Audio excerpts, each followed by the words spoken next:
Glória a Deus.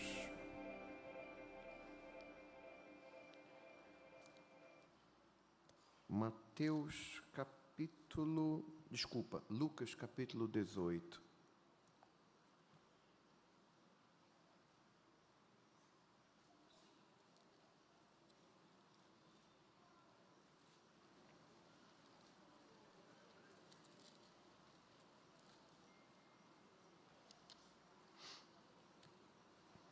Lucas capítulo 18,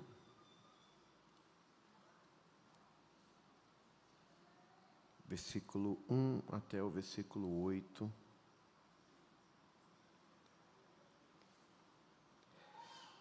E contou-lhes também uma parábola sobre o dever de orar sempre e nunca desfalecer. Deixa eu dar uma pausa aqui, até porque a gente já fez a leitura principal, mas é a partir dessa leitura que nós vamos entender o assunto que nós vamos estudar hoje. E o segredo dessa parábola, para nós compreendermos ela com a maior clareza, é quando nós observamos como ela começa e como ela termina.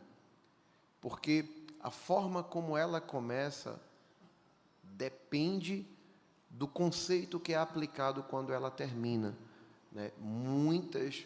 Muitos estudiosos dizem que muitas vezes as parábolas, elas, assim como as ilustrações que nós contamos, né, sempre que a gente conta uma ilustração, nós aplicamos aquilo que chamamos de moral da história. Moral da história é a aplicação, é de que maneira aquilo traz uma lição prática para nós.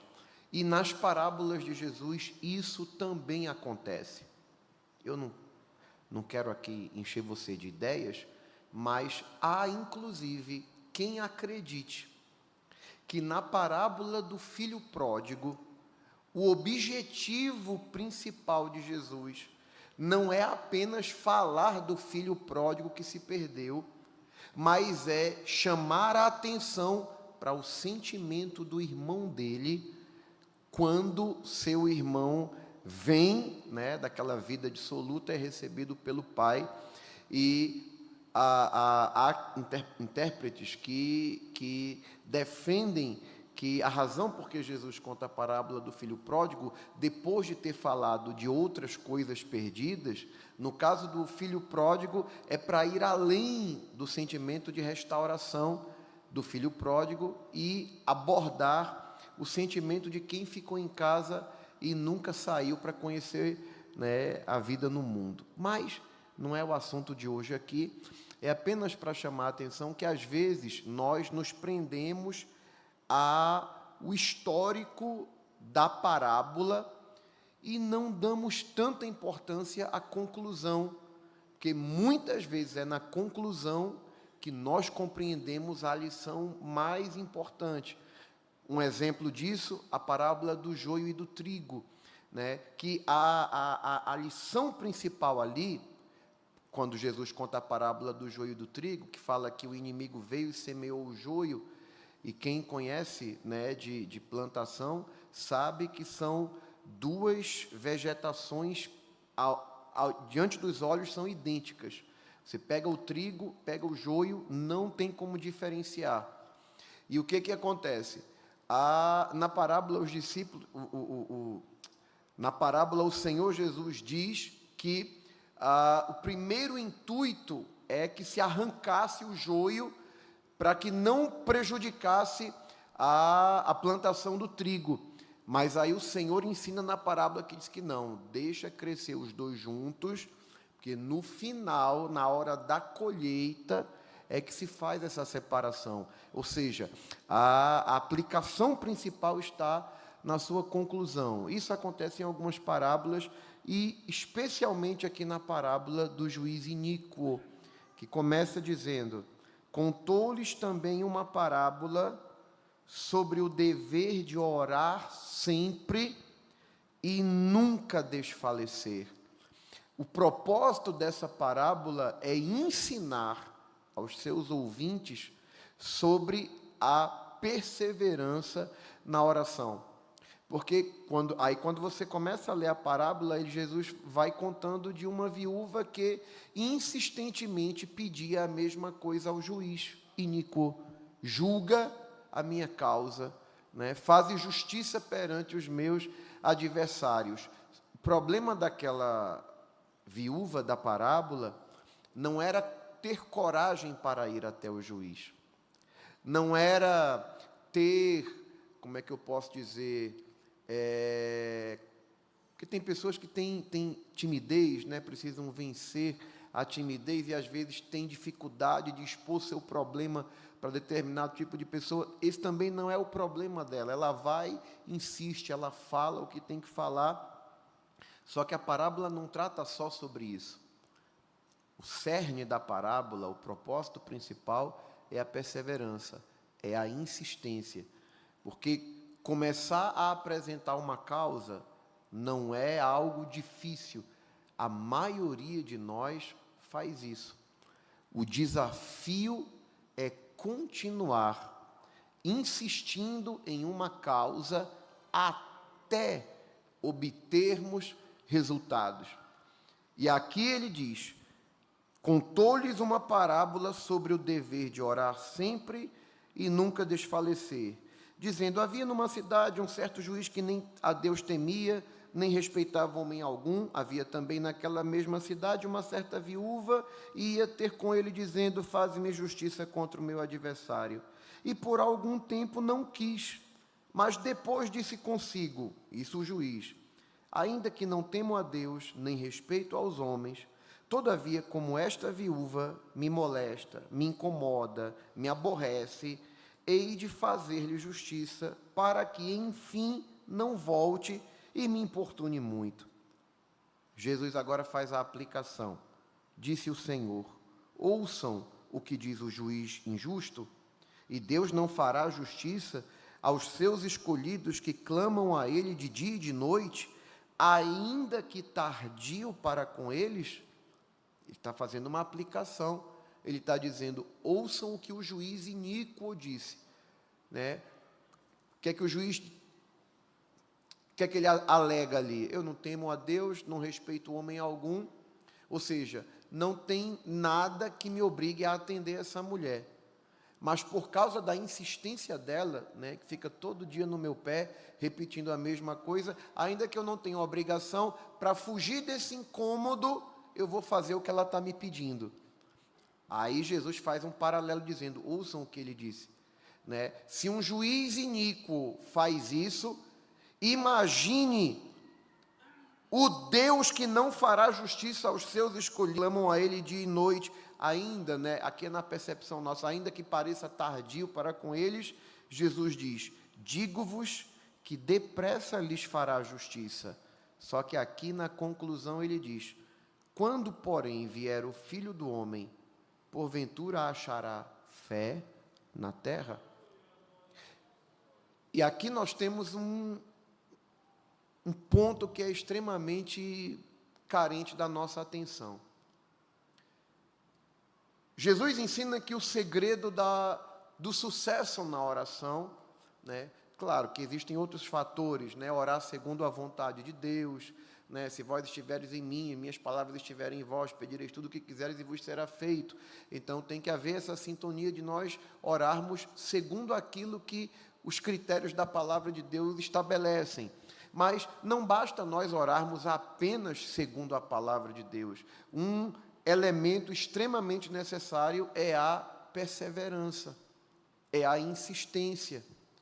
Mas o que Jesus revela é que o que faz com que a nossa perseverança, a nossa insistência prevaleçam sobre o desânimo, sobre a vontade de parar, é a nossa fé. E aqui, o que Jesus deixa muito claro, e é por essa razão que ontem eu estive na Santa Ceia, lá no Santa Teresa, e quando eu estava orando, pedi uma palavra para falar na hora da ceia, e Deus me levou a esse assunto, mas eu percebi que era algo mais do que uma palavra para aquele momento. Eu estava refletindo sobre isso e lembrei desse texto, porque Jesus, ele faz uma pergunta retórica, né? É aquela pergunta que você faz já sabendo a resposta, mas você faz com o propósito de levar o ouvinte a uma reflexão. Jesus diz assim: quando o Filho do Homem voltar, porventura achará fé na terra? Que é o mesmo que dizer, quando eu voltar para buscar a minha igreja, será que eu vou encontrar esse tipo de fé na terra? Aí talvez você diga: ah, pastor, mas se Jesus vem buscar a igreja, então é lógico que a igreja tem fé, porque a igreja crê.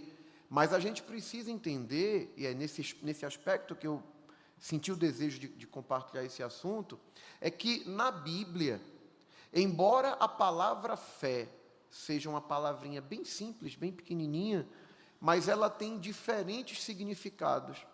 Dependendo do contexto, da situação onde a palavra fé aparece, ela pode significar várias coisas. E isso não é um fenômeno só da palavra fé na Bíblia, isso é um fenômeno linguístico. Por exemplo, na nossa língua, nós usamos a mesma palavra, mas com aplicações completamente diferentes. Por um termo, assim, só para exemplificar, o verbo pegar. Pegar pode significar sustentar alguma coisa com as mãos, ou tocar, isso é pegar. Mas, por exemplo, a mesma palavra, o mesmo verbo, pegar, também pode estar relacionado a contrair uma enfermidade. Peguei Covid, peguei um resfriado. É a mesma palavra, o mesmo verbo, mas com aplicação completamente diferente. Se eu digo peguei um trem, é o mesmo verbo pegar, mas tem a ver com entrar no meio de transporte, contrair uma enfermidade ou tocar e sustentar algo com a mão. Isso é um fenômeno de qualquer idioma, gente. Isso acontece em qualquer língua. E na Bíblia não é diferente. Então, é importante nós conhecermos os diferentes significados de fé para nós compreendermos como nós devemos alimentar essa virtude na nossa vida, nos seus diferentes aspectos.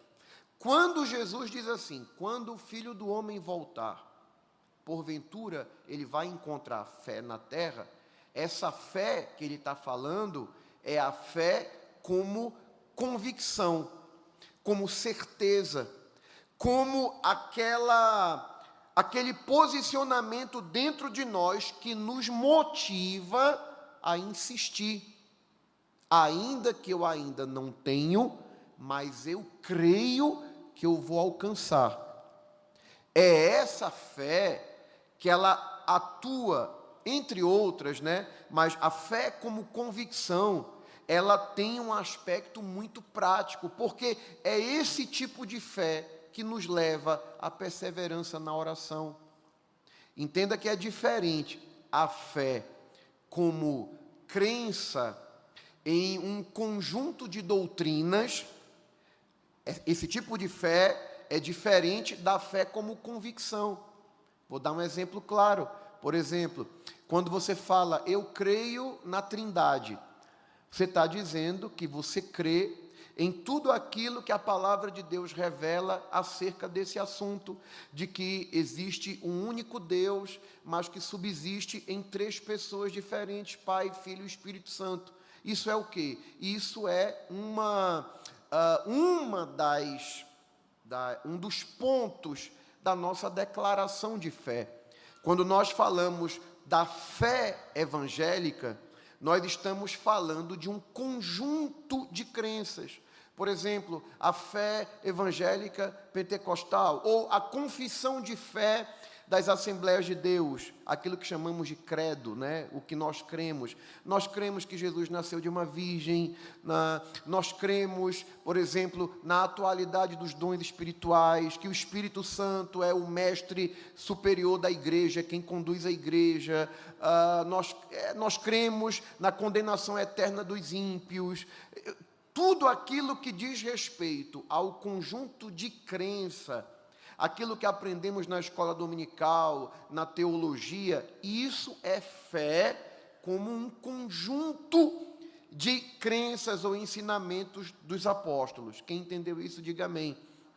Então, quando Jesus diz, quando o Filho do Homem voltar, será que ele vai encontrar fé na terra? Essa fé que Jesus diz que vai estar em falta, essa fé escassa, não é a fé como um conjunto de crenças.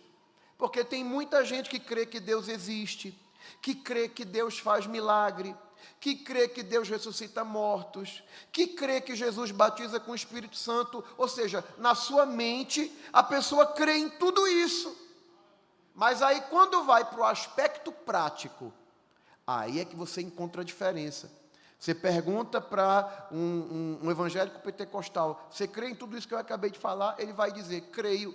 Aí você pergunta, você é batizado com o Espírito Santo? Ele vai dizer, não. Você diz assim, você crê que Jesus batiza? Creio.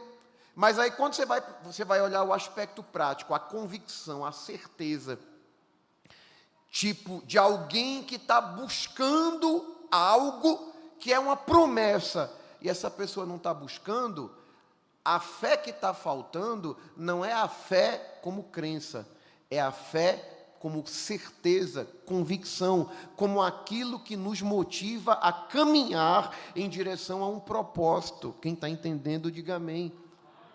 Por isso que eu fiz a leitura em Hebreus, não foi?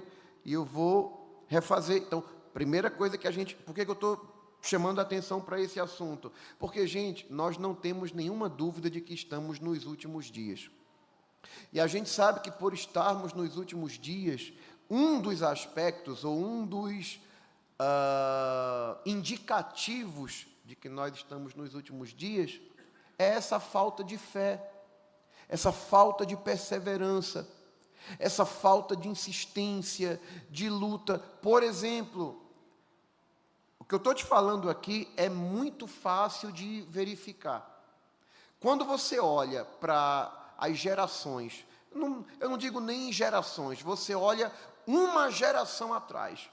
Antigamente, quando uma mulher cristã, ela começava a enfrentar uma crise no casamento, uma das primeiras coisas que você via, uma das primeiras coisas que você observava, ela começava logo pedindo oração, né, entrando em contato com aquelas mulheres de Deus e entrava num propósito intenso, e às vezes o marido tomava cachaça, era terrível. E o que acontece? Às vezes alguém vinha dizendo, mas mulher, sai desse caminho, sai dessa situação, e elas aprendiam com as mulheres mais antigas, não, minha filha, a gente vence na oração, Deus vai dar vitória. Deixa eu abrir um parêntese aqui, que eu não estou dizendo aqui que se uma mulher está sofrendo violência doméstica, violência física, né, tentativa de homicídio, que ela tem que ficar esperando. Não é isso que eu estou dizendo, não, por favor. Né, não vá torcer a compreensão do que eu estou dizendo. O que eu estou dizendo é que, antigamente, no nosso meio, havia uma predisposição maior a lutar, a insistir, a não desistir do casamento, não desistir da família, no primeiro vendaval. Mas hoje, o que é que nós percebemos? Primeiro que a gente já vive um problema que é a preocupação com os fofoqueiros de plantão. A pessoa às vezes está passando uma crise no casamento, está passando um problema, aí não conta nada para ninguém, não, porque eu não quero me expor, né? Porque a pessoa está mais preocupada com o que os outros vão dizer. Já começa errado daí, que a Bíblia diz que nós devemos comunicar com os santos, né, nas nossas necessidades, nas nossas dificuldades. Tem que haver esse contato. Claro que a gente não vai sair contando o problema pessoal para quem não tem maturidade, para quem não sabe guardar sigilo, mas em um ambiente como esse a gente sabe que existem homens e mulheres de Deus para quem a gente pode compartilhar, para quem a gente pode pedir ajuda, para quem a gente pode pedir uma visita, um socorro. Mas o que acontece? Não há essa preocupação, e aí o que você verifica? Você verifica, quando, eu digo porque que a gente sabe disso, porque de um jeito ou de outro, o problema vai parar na mesa do pastor. Só que quando o problema chega na mesa do pastor, né, é um problema de um defunto morto há 4 dias, e as pessoas querem que o pastor seja Jesus. E quem ressuscita defunto de 4 dias é Jesus.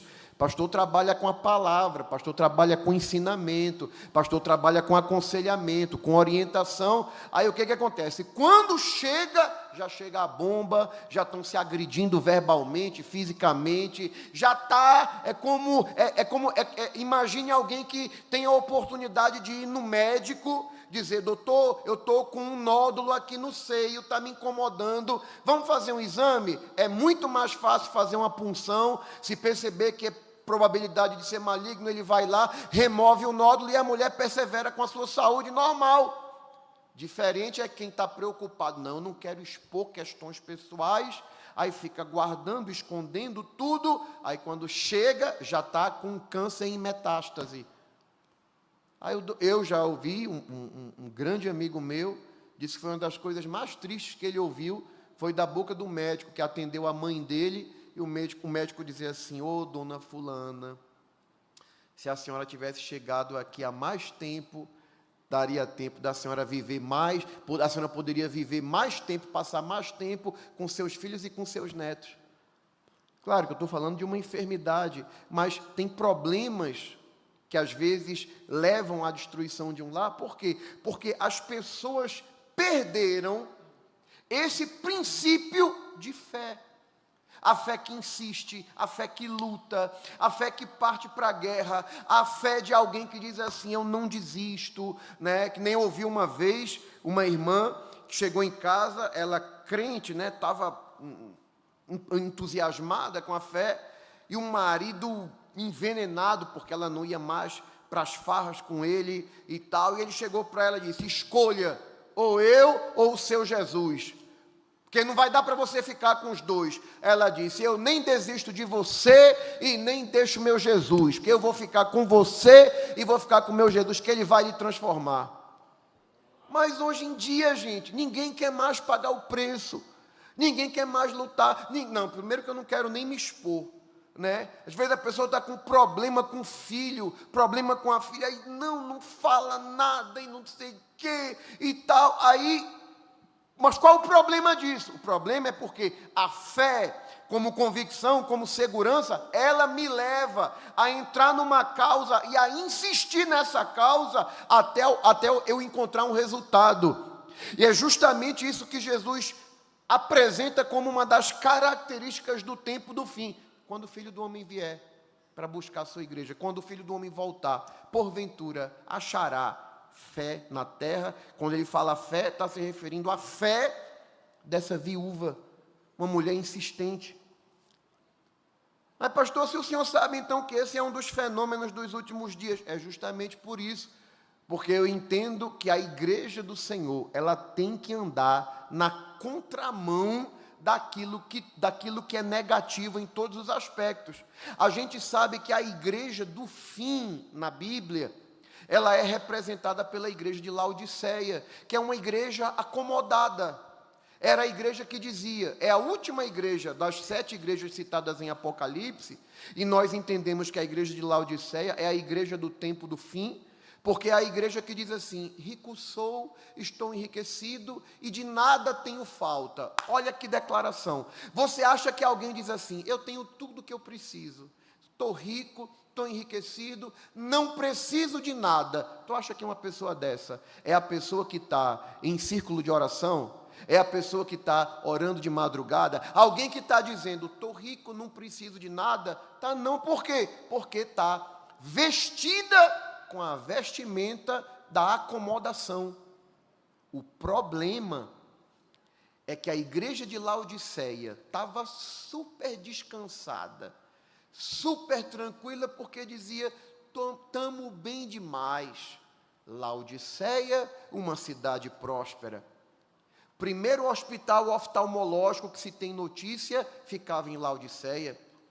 Primeiro colírio desenvolvido que se tem notícia, ficava em Laodiceia. Laodiceia é uma cidade rica, de muitas confecções, e qualquer semelhança não é mera coincidência.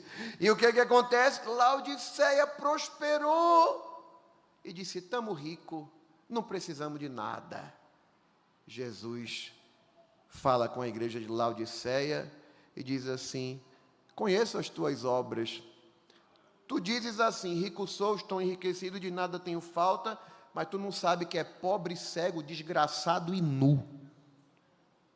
Aconselho-te que de mim compres ouro provado no fogo. O que é ouro provado no fogo? É a riqueza que não vem da terra, é a riqueza que vem dos processos espirituais, provado no fogo. É o enriquecimento que vem através das experiências comigo. Vestes para que te vistas e que unjas os teus olhos com colírio. Mas preste atenção, essa igreja de Laodiceia, que é a igreja que diz, não preciso de nada, não. Tu acha que quem não precisa de nada, quem está satisfeito com tudo, está no altar? São poucos os que têm aquele sentimento de Abraão. Eu gosto de Abraão, né? Que Abraão era rico, era próspero, mas nunca deixou faltar um altar na sua vida. Deus podia abençoar ele com força, mas Abraão não estava preocupado com o que tinha. Abraão estava preocupado era com o que ele era. E ele era amigo de Deus. E é Deus que diz, esse velho aqui é meu amigo. Por quê? Porque tem comunhão com o céu. Mas poucos são os crentes que têm essa mesma postura de Abraão, de manter uma fé viva, mesmo sendo próspero em todos os sentidos. Via de regra, a igreja do tempo do fim é uma igreja que vai ter prosperado muito e que vai se encontrar num estado de muita tranquilidade. E é nesse sentido que nós precisamos entender que não podemos assumir a postura de Laodiceia.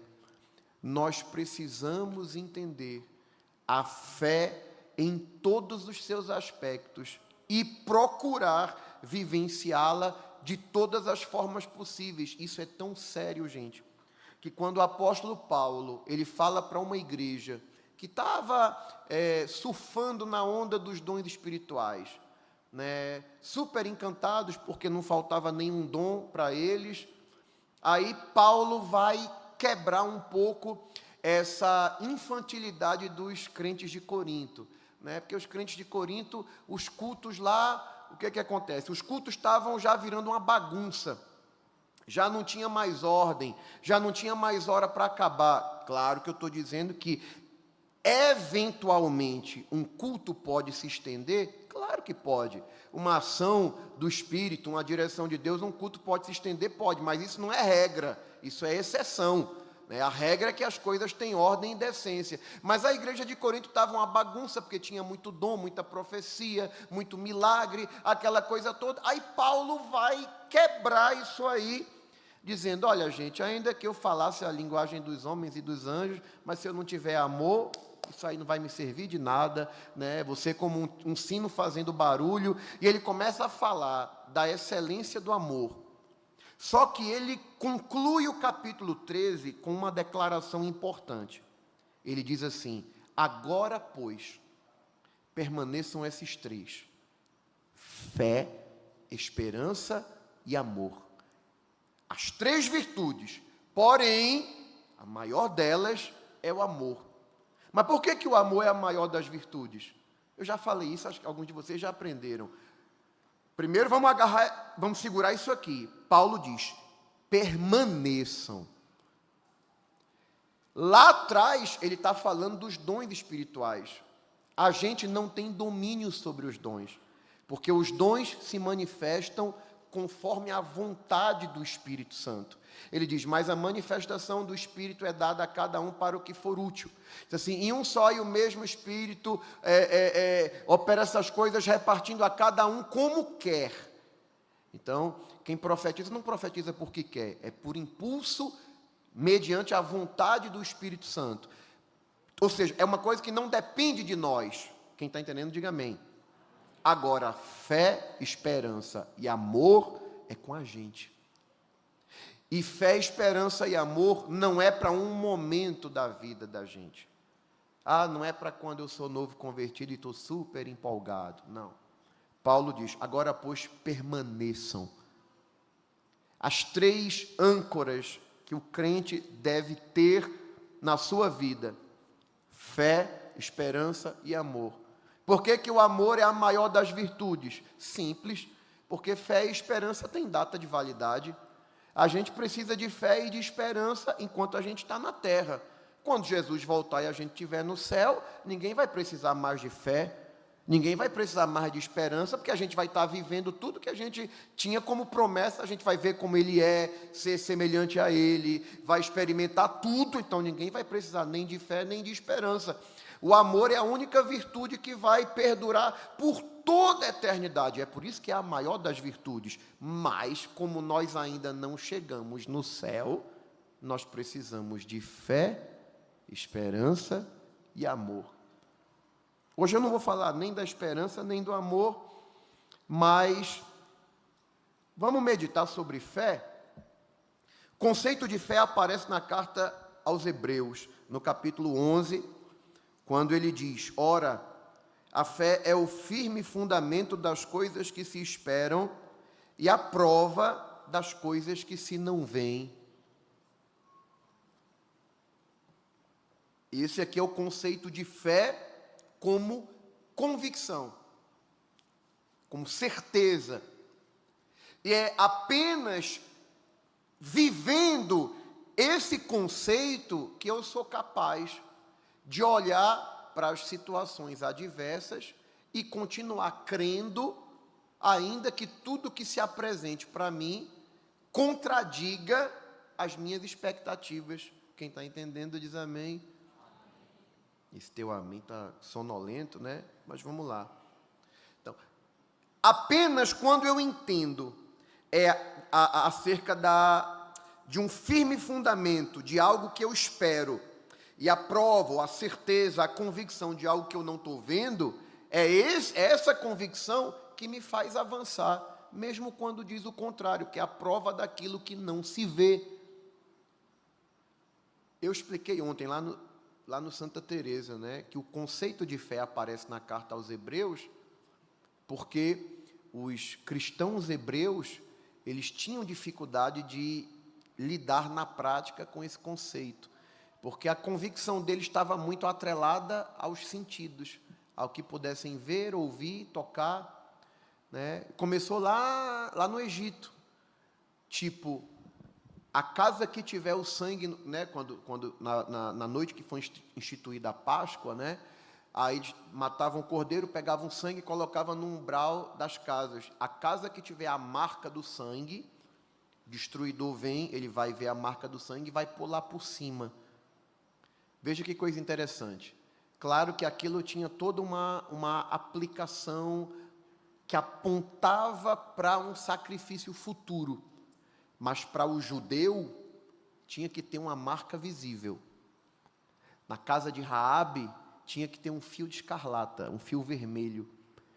Tinha que ter um aspecto visual para remeter a uma segurança racional. Sacrifício no Antigo Testamento. Como é que o hebreu sabia que seu pecado era perdoado? Porque ele tinha que ir lá, olhava, escolher um animal perfeito, pegava o animal, levava para o sacerdote, via o sacerdote degolar o animal, aparar o sangue, queimar no altar, a fumaça subir. Então ele está vendo e ouvindo tudo isso. A vestimenta do sacerdote tinha um monte de campainha na borda, para que à medida que ele se movimentasse lá, as campainhas iriam tocar, e isso sinalizava que o sumo sacerdote estava vivo no lugar santíssimo, e por conta disso Deus estava recebendo o sacrifício, porque se ele entrasse lá com alguma pendência, era fulminado ali mesmo.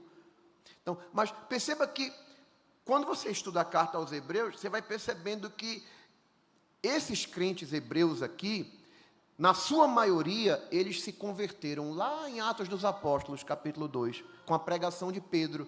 E as primeiras conversões foram desses hebreus. E o que acontece? Agora, Jesus não voltou, como eles achavam que ia voltar muito perto, não voltou no tempo que eles esperavam, e agora estavam experimentando perseguições, o saque ou o espólio dos seus bens, o desprezo das famílias, né, a perseguição de Roma, e alguns estavam pensando, será que valeu a pena mesmo? Né, agora a gente não tem mais a sinagoga, não tem mais a figura do sumo sacerdote. Naquele tempo, A fé cristã não é como hoje, que você tem um templo bonito, com um grupo de louvor, com músico, com... Não, quem se convertia, às vezes ia se reunir debaixo de árvore, na casa dos irmãos, e não tinha nem a Bíblia pronta ainda, porque estava em processo de construção. E esse pessoal começa a pensar, quer dizer que antigamente eu sabia que meu pecado era perdoado, porque tinha um cordeiro, eu vi o sangue derramado, dependendo da falta, eu colocava a mão na cabeça do animal, confessava minha falha, meu pecado, o sacerdote ia lá, degolava, e eu sabia que era perdoado. Agora eu não tenho mais nada disso, agora é tudo pela fé. Agora eu tenho que crer que aquele homem que morreu lá em Jerusalém, o filho do carpinteiro, é o Filho de Deus. Tudo agora é questão de convicção. Se eles perdem essa certeza, eles cometeriam o erro que estavam sendo tentados a cometer, de deixar Jesus e voltarem para o judaísmo. E é por isso que o escritor aos Hebreus, ele bate muito forte quando ele diz: se vocês fizerem isso, é como se vocês estivessem expondo Jesus novamente ao sacrifício e vocês estivessem pisando o sacrifício dele. Então isso é grave.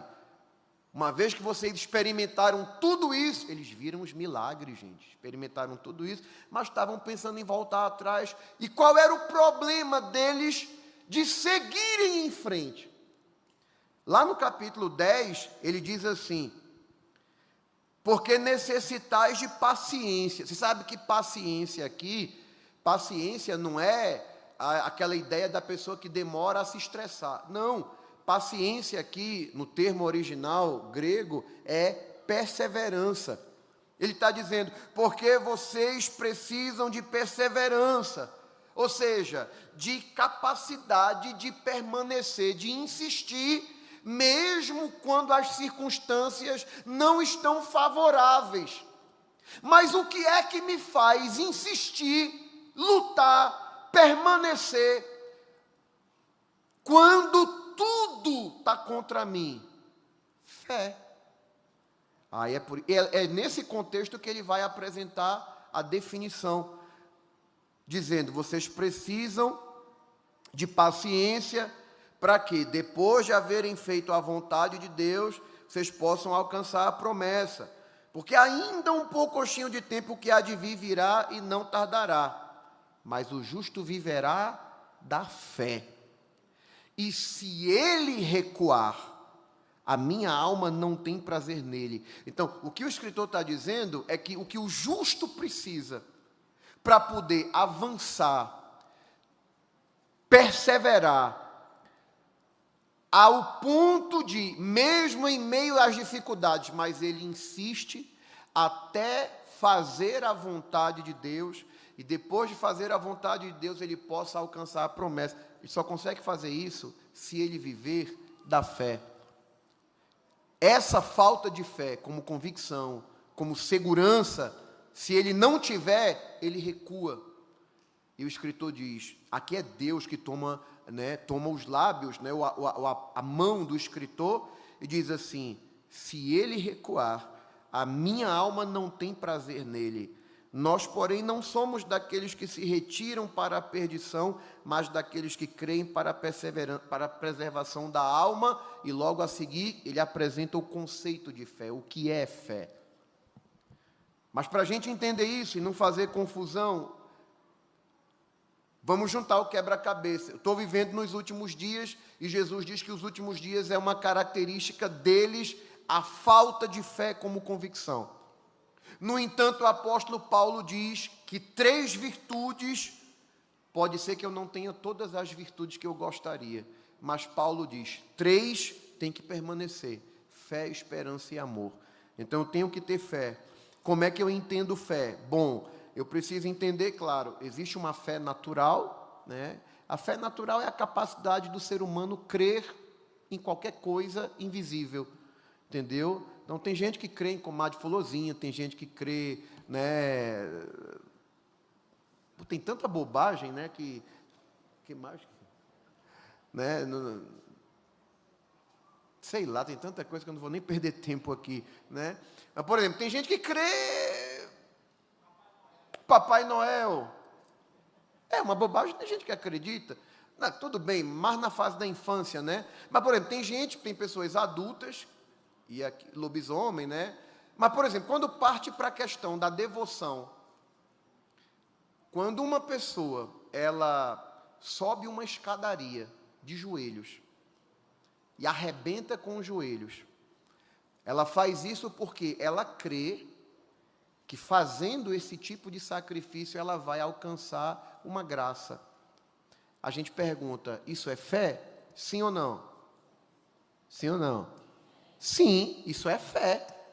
É fé natural, que é a capacidade de crer em algo que você não vê, que você não tem uma comprovação científica, mas você crê. A fé natural, ela está presente no ser humano. Ela aparece na Bíblia? Aparece. Não aparece com esse termo fé natural, mas você vai encontrar lá, eu vou só citar a referência, Atos capítulo 17, versículo 22 ao 23, quando Paulo esteve lá na Grécia, em Atenas, e ele vai num centro de discussão filosófica, que era o Areópago, e Paulo, observador como ele era, ele diz assim, varões atenienses, eu tenho percebido que vocês têm, estou parafraseando para facilitar a compreensão, eu passando por aqui percebi que vocês têm vários altares, e dentre tantos altares que vocês têm, eu percebi que vocês têm um altar específico que vocês dedicaram ao Deus desconhecido. Esse que vocês honram sem conhecer, é sobre ele que eu quero falar. O que é que Paulo fez ali? Um ponto de contato. A partir de quê? A partir da fé natural dos gregos, né? Que os gregos tinham seu panteão de deuses, né? Tinha Deus para tudo quanto era gosto e tudo que era ocasião, né? Afrodite, deusa do amor, Ares, deus da guerra, Morfeu, deus do sono, né? E eles tinham aquela superstição, aquele pensamento de as superstições são uma forma de fé, né? Eles tinham aquela ideia, pode ser que exista um Deus, que a gente não conheça ele, e para a gente não correr o risco de não honrá-lo, vamos fazer um altar para o Deus desconhecido. Paulo disse, é isso aí que eu quero falar? Isso é o quê? Fé natural, capacidade de crer. Todo ser humano tem, mas a fé natural, ela torna o homem apto para a salvação? Nananina não. Qual é a fé que torna o homem apto para salvar? Por exemplo, quando Paulo escreve aos Efésios, no capítulo 2, e ele diz assim, porque pela graça sois salvos por meio da fé, e isso não vem de vós, é um dom de Deus. Então, peraí, eu sou salvo por meio da fé, mas esse processo, ele vem de Deus, não depende de mim. Na verdade, há uma interação.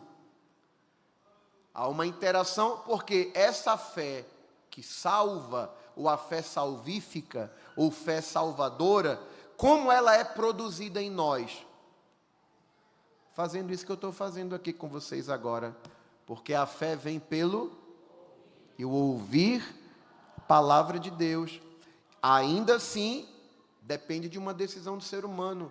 E vocês, eu citei isso ontem, e creio que muitos de vocês aqui já tiveram essa experiência. Eu já vi várias vezes, vi uma vez, inclusive, num dia que Josafá veio aqui cantar, e ele começou a ministrar, e ele começou a falar, você que chegou aqui, aconteceu assim, assim, assim, você chegou dessa forma, para venha, venha, venha, venha, venha, e a pessoa não veio. Quem está de fora vendo, pensa, o irmão aí está apelando para o emocionalismo e tal. Aí quando eu desço aqui no corredor, está Josafá, aí uma senhora, uma jovem senhora vem, aborda ele, diz assim, ô irmão Josafá, eu sou essa pessoa que o senhor estava falando lá na hora, o senhor contou tudo que eu estou vivendo. O que é que eu quero dizer com isso?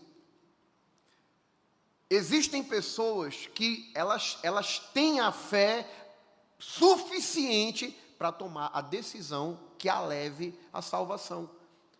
Claro, ali tinha uma ação do Espírito Santo como uma palavra de ciência, como algo que humanamente não tinha como ele saber, mas existem outras formas onde a fé ela é gerada, a pregação do Evangelho, a pregação do arrependimento. Às vezes você vê uma pessoa chorando, soluçando, aí você vai no ombro dela, vamos lá, eu acompanho você, não, hoje não, mas você percebe que a pessoa sentiu o que era necessário para entender que Deus está falando com ela, que Deus a está chamando e que ela precisa dar um passo. Essa fé que conduz à salvação, ela é gerada pelo ouvir da palavra de Deus.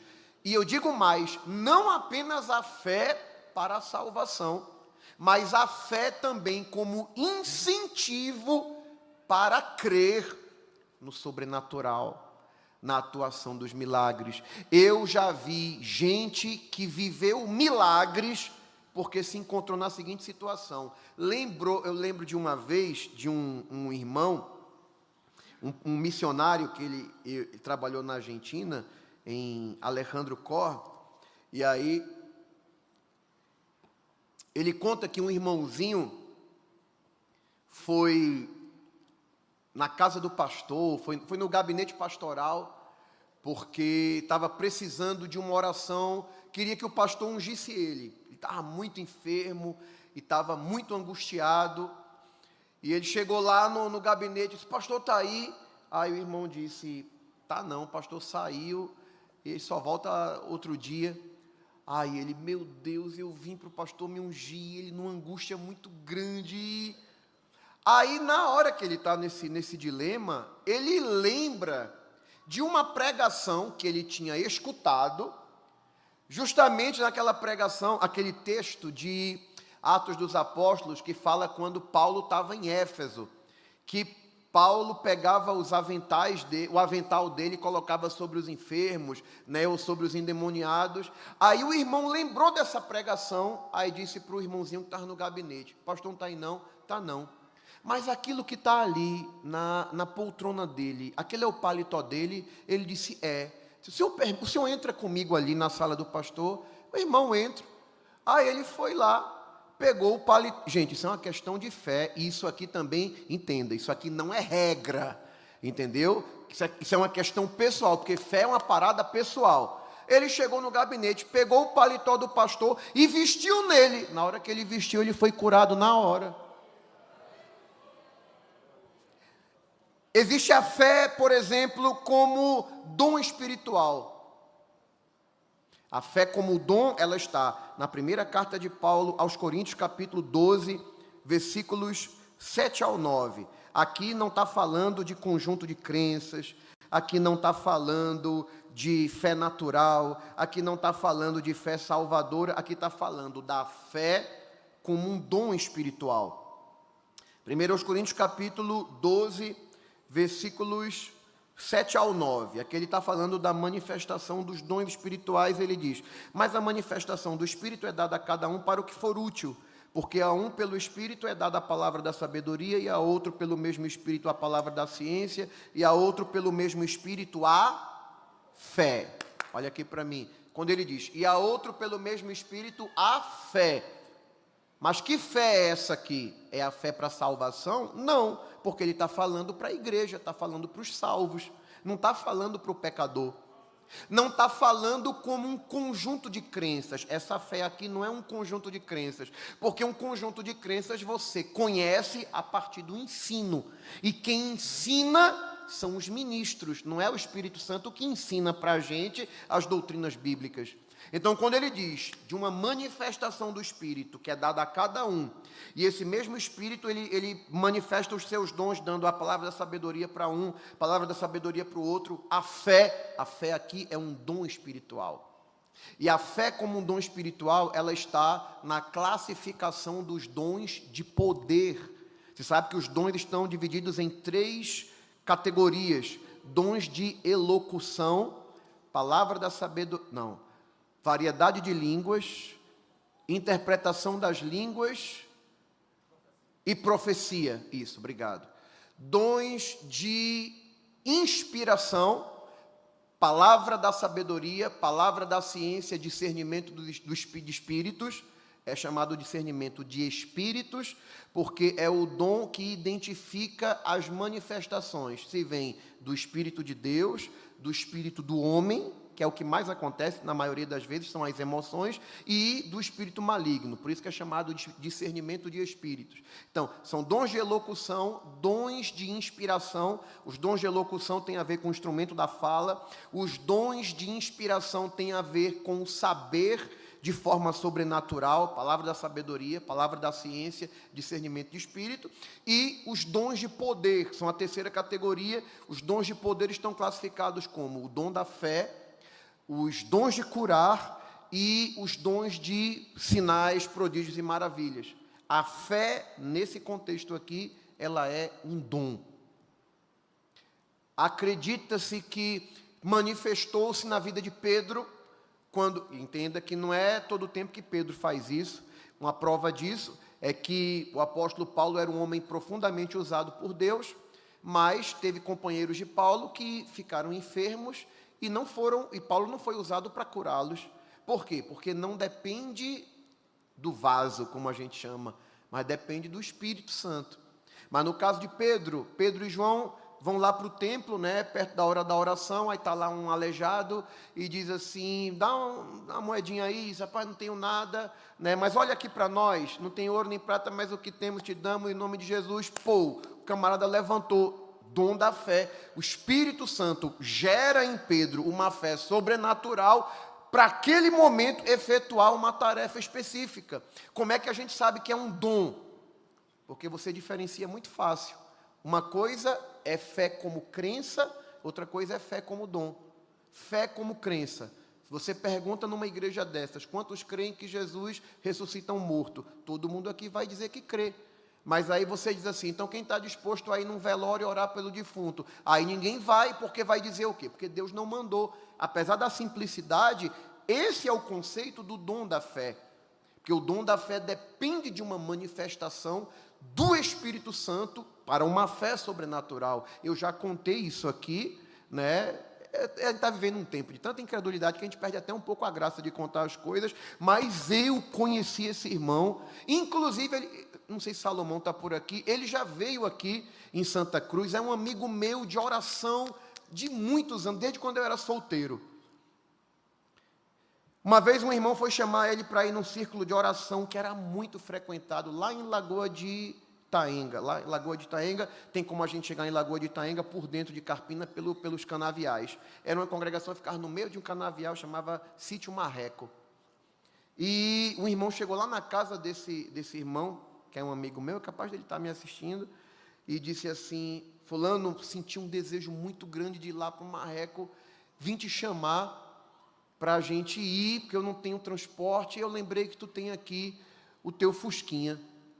Aí o irmão disse assim, o varão, eu topava ir contigo, mas não tem, Fusquinha não tem combustível. Aí ele, tá bom. Aí ele deu meia volta e já estava indo para casa. Mas aí ele parou e disse assim, não, mas espera aí. Se é Deus que está querendo que eu vá no círculo de oração, se eu sentir que foi uma direção de Deus, se a única forma de chegar lá é através desse irmão, então, se Deus quer que eu chegue, Deus vai fazer alguma coisa. Aí, na hora, ele virou para o dono do Fusquinha e disse assim, ele fala bem brutão assim, ô varão. Ele viu um regador de planta assim, no canto, ele viu assim, ô varão, tu crê que se a gente encher esse regador e encher o tanque desse Fusquinha de água e orar, ele pega? O irmão, dono do Fusquinha, não creu muito não, mas como conhecia muito ele orava muito, né? Ele era de orar 4, 6 horas direto, assim, né? Ainda hoje ele é um homem de oração, é um grande amigo, assim, do meu tempo de prova. Aí ele disse assim, varão, se tu crê, pode encher. Ele foi lá, encheu o regador, encheu o tanque do Fusquinha, orou, colocou as mãos no Fusquinha, disse assim, liga a chave aí. O Fusquinha pegou e eles foram e voltaram e ainda rodaram um tempão. É lógico que não, né, isso não ficou acontecendo toda vez, mas aconteceu naquele momento como uma mãe. Esse irmão ora muito também, né? Coitado, provado que só, mas é uma manifestação do dom da fé. Eu conheci um irmão em Fortaleza, que Deus usava muito ele, né? E não dá tempo, eu não vou poder contar. Eu já contei isso aqui uma vez. Eu fui uma vez num culto de oração lá na igreja desse irmão, era um negócio tremendo. E ele terminou o culto e um casal tinha saído para o estacionamento, voltou, ainda encontraram ele no templo, conversando com os irmãos, chegaram lá bem transtornados. Ele disse: foi o quê? Aí ele disse: ô pastor, é porque a gente comprou um carro com muito esforço, primeiro carro zero que a gente compra, e eu não botei, na empolgação, não coloquei nem no seguro, pastor, vim logo trazer para a igreja, para o senhor consagrar, e quando eu fui no estacionamento agora, estava lá o canto mais limpo, né? Levaram o carro, tinha mercadoria dentro, o celular da minha esposa, o celular da tua esposa está no carro? Ele disse: tá, se liga para ele agora. Mas antes vamos fazer uma oração. Aí juntou uns obreiros assim, deram as mãos e fizeram uma oração. Aí na oração, ele disse: pastor, fez uma oração simples, mas na oração, na hora ele disse assim: Deus, aonde esse carro estiver agora, faz ele parar e não pegar mais. Amém. Liga aí para o número da tua esposa. Aí quando ligou, aí o ladrão atendeu. Aí o ladrão atendeu, fez assim: opa, tudo bem? Aí ele fez: tudo bem nada, velho, tu roubou o carro aqui da minha ovelha. Aí o ladrão disse assim: vem buscar essa onça, porque não sai do canto não. Aí o pastor disse: e está onde? Está em tal e tal lugar. Aí chamaram outros irmãos, chegaram lá, o carro estava lá intacto. Foram ligar na chave, não pegou. Aí, peraí, abre o capu aí. Quando levantaram o capu do carro, aí perceberam que haviam uns cabos de conexão que haviam sido desconectados, como se uma mão tivesse puxado os cabos, e o carro não pegou mais. Mas eu e você, a gente sabe o que foi. Deus faz, Deus faz. Glória a Deus. E tem tanta coisa aqui. Aleluia. Existe a fé como fidelidade. Já é outro aspecto, né? É o que aparece em Gálatas capítulo 5, versículo 22, que é uma das virtudes do fruto do Espírito. Você sabe que o fruto do Espírito é um fruto. Imagine um fruto com vários gomos, né? Amor, bondade, benignidade, fé, mansidão, temperança. Só que a palavra fé ali significa fidelidade. Quem usa a versão Almeida atualizada, você não vai encontrar a palavra fé, você vai encontrar fidelidade. Porque fé ali é a capacidade de sermos fiéis. Você sabe que Deus é fiel, Deus não pode falhar. Nós, contudo, somos propensos a falharmos e podemos ser infiéis. Mas a Bíblia tem um texto interessante da Bíblia que diz que quando você olha para alguém inconstante, a Bíblia diz: poderoso é Deus para o firmar. E quando a Bíblia diz que Deus é poderoso para firmar alguém, é o mesmo que dizer: eu sou fiel, eu, Deus, sou fiel. Ele é inconstante, ele é frágil, ele oscila muito, mas eu sou poderoso para firmá-lo. E essa firmeza, ela se revela com o fruto do Espírito, fidelidade. Deus é fiel e Ele nos capacita a sermos fiéis também, claro, quando abrimos espaço para o Espírito Santo trabalhar em nós. Então você tem a fé natural, a fé salvadora, a fé como confissão. Quando Judas, no versículo 3, que Judas é capítulo único, né? Quando Judas fala sobre batalhar pela fé que uma vez foi dada aos santos, é defender aquilo que nós cremos. Por exemplo, quando você vê, você incentiva os jovens a terem a sua identidade afirmada na palavra. Eu sou o que a Bíblia diz que eu sou, eu creio o que a Bíblia diz que eu posso crer. Então, todo ataque que vem contra as nossas convicções, e talvez você me ouviu na introdução e talvez tenha dito, mas pastor, o senhor falou da fé como uma capacidade para crer no invisível. Sim, mas mesmo a fé cristã, como crença, ela está permeada de evidências científicas. Eu não gosto muito de conversar com o ChatGPT, não. Eu sou mais da moda antiga. Mas outro dia eu fiquei curioso.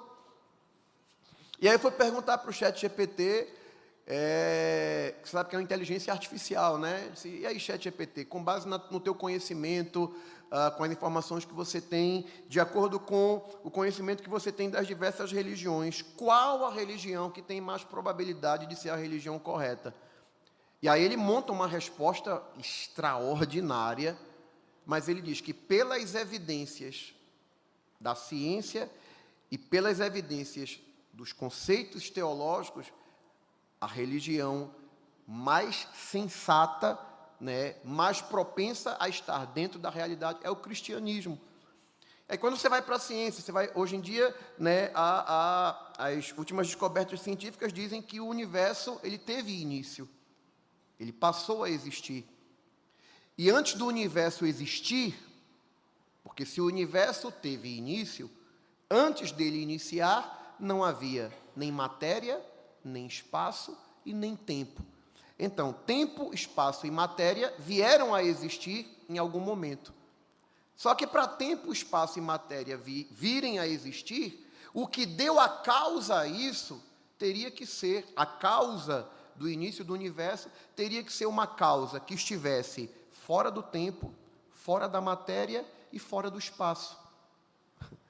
E a única causa que se enquadra nisso é Deus, que é eterno, ou seja, é atemporal, é onipresente, ou seja, não está dentro do espaço, né? E é espírito, não está dentro da matéria. Ou seja, estou falando de defender a nossa crença, aquilo que nós entendemos como a palavra de Deus, convicção através do que recebemos da doutrina dos apóstolos. Isso é a fé como confissão. É essa fé que Judas diz que nós devemos batalhar por ela. Essa fé que Paulo diz em Efésios 4 e 5, fala uma só fé, ou seja, é uma convicção só. Você tem a fé como fidelidade, que é a que eu citei para você em Gálatas 5, 22. Você tem a fé como dom, que é o exemplo que eu te dei em 1 Coríntios 12, do 7 ao 9. E você tem a fé como confiança, convicção, certeza, segurança. É a fé que faz Paulo dizer na primeira carta que ele escreve aos Coríntios, no capítulo... E agora eu nem lembro que capítulo foi. Deixa eu ver se foi... Achei. É segunda de Paulo aos Coríntios, capítulo 5, versículo 7. É a fé como confiança, como segurança, que é essa fé que Jesus diz que vai estar em extinção nos últimos dias.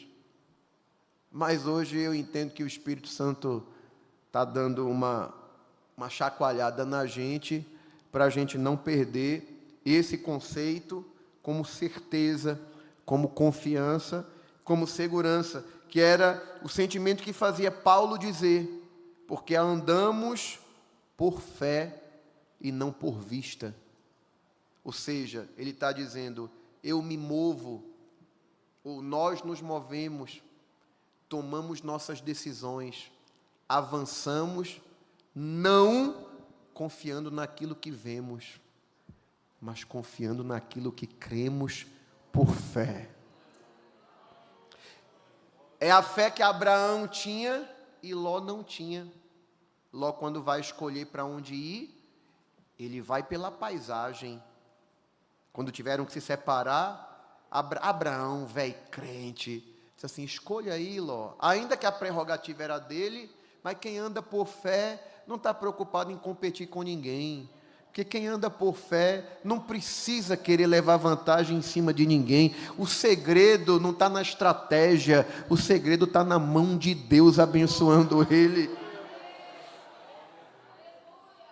Aí Ló está tendo um perrengue lá com os pastores de Abraão, com os pastores de Ló. Ai, Abraão, meu filho, a gente é crente, nós somos irmãos.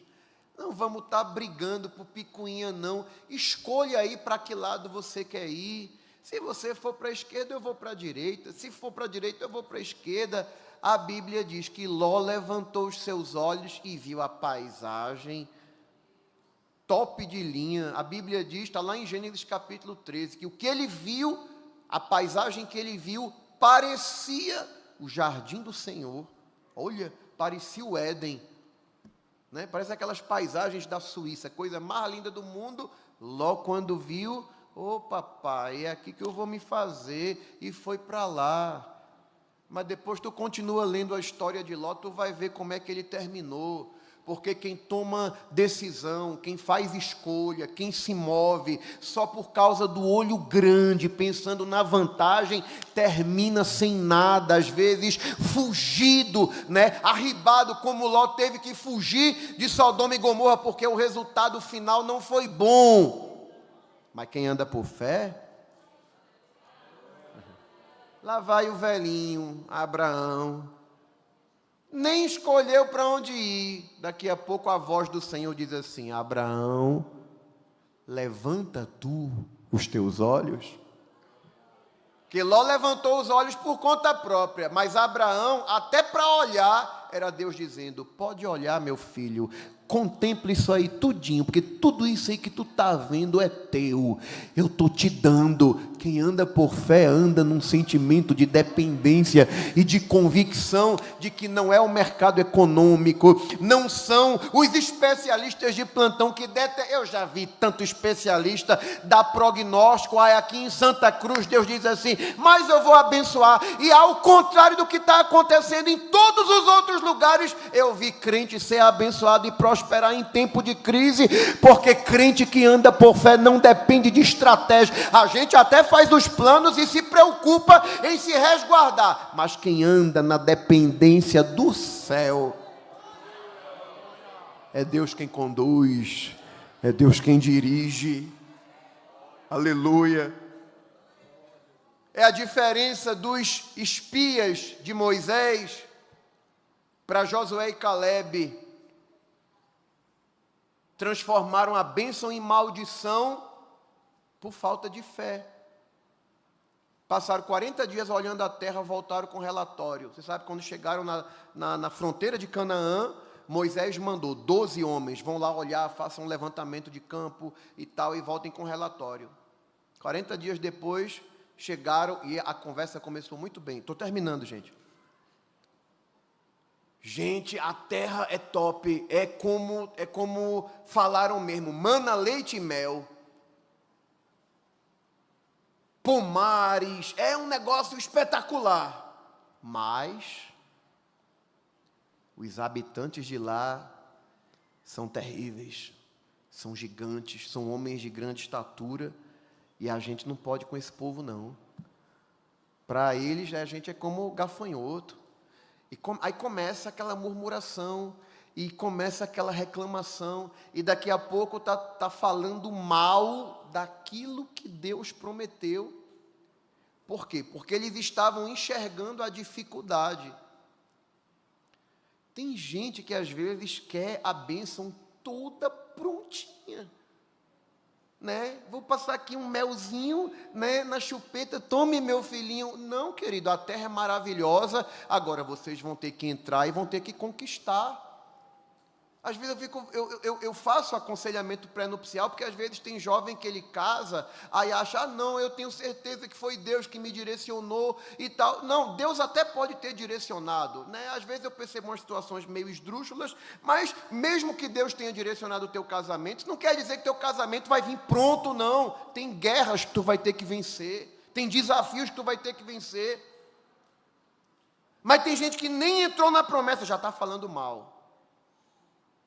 Aí Josué e Calebe dizem, espera aí, gente, é verdade, os cabras são grandes lá, Mas Deus não falou com a gente? Deus não disse que ia dar essa terra para a gente? Então vamos lá. O segredo é Deus se agradar de nós. Se Ele se agradar de nós...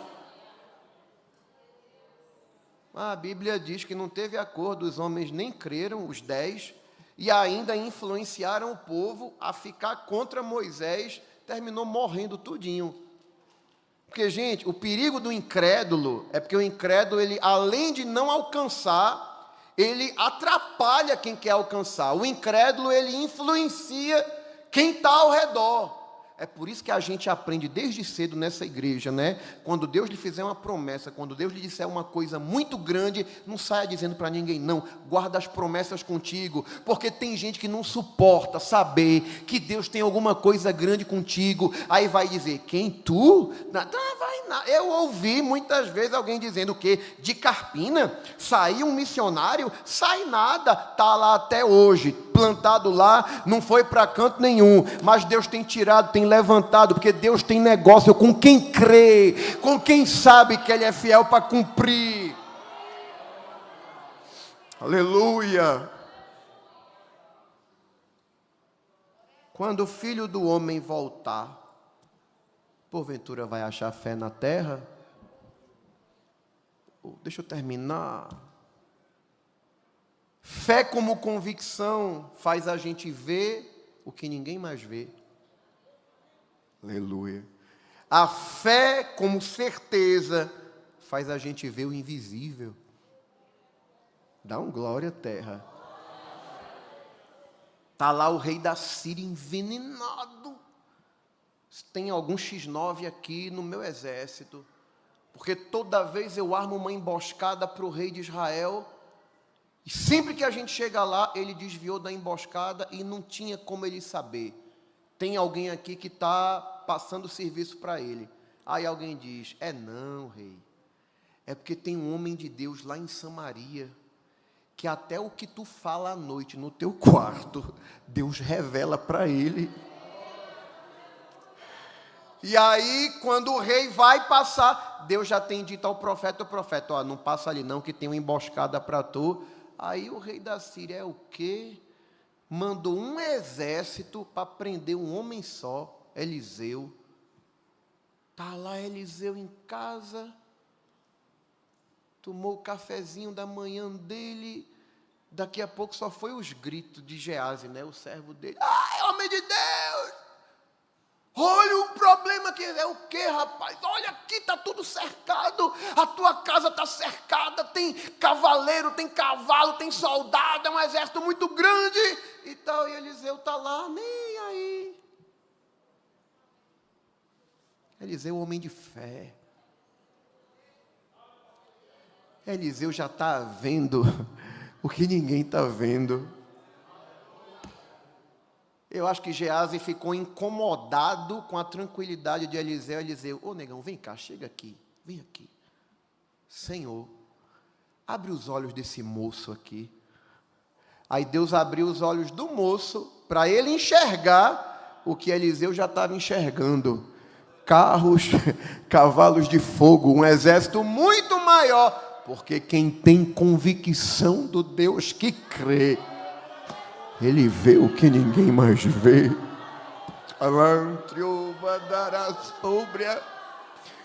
Esse foi o segredo de Abraão.